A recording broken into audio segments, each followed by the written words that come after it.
மதுரை அருள்மிகு மீனாட்சி அம்மன் திருக்கோவிலில் தெப்பத் திருவிழா கொடியேற்றத்துடன் கோலாகலமாக துவக்கம். மதுரை அருள்மிகு மீனாட்சி சுந்தரேஸ்வரர் திருக்கோவிலில் தெப்பத் திருவிழா கொடியேற்றத்துடன் கோலாகலமாக துவங்கியது.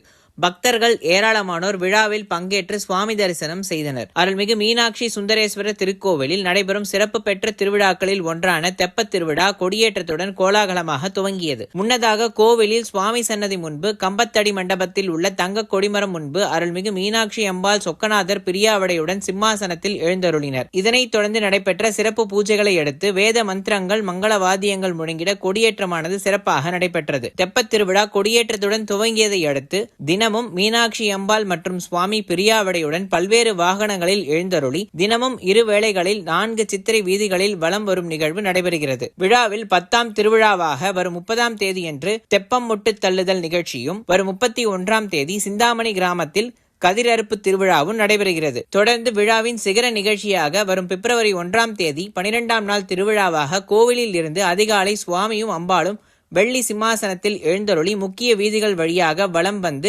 அருள்மிகு முக்தீஸ்வரர் திருக்கோவிலில் எழுந்தருள்கின்றனர். தொடர்ந்து அன்றைய தினம் தெப்பத்தில் எழுந்தருளும் சுவாமியும் அம்பாளும் காலையில் 2 முறையும் இரவு 1 முறையும் என 3 முறை தெப்பத்தில் வலம் வந்து பக்தர்களுக்கு அருள்பாலிக்கின்றனர். தெப்பத் திருவிழாவை காண மதுரை மட்டுமல்லாமல் அருகில் உள்ள பல்வேறு மாவட்டங்களில் இருந்தும் பல்லாயிரக்கணக்கான பக்தர்கள் வருவார்கள் என்பதால் பல்வேறு சிறப்பு ஏற்பாடுகளை கோவில் நிர்வாக சார்பில் செய்யப்பட்டு வருகின்றது.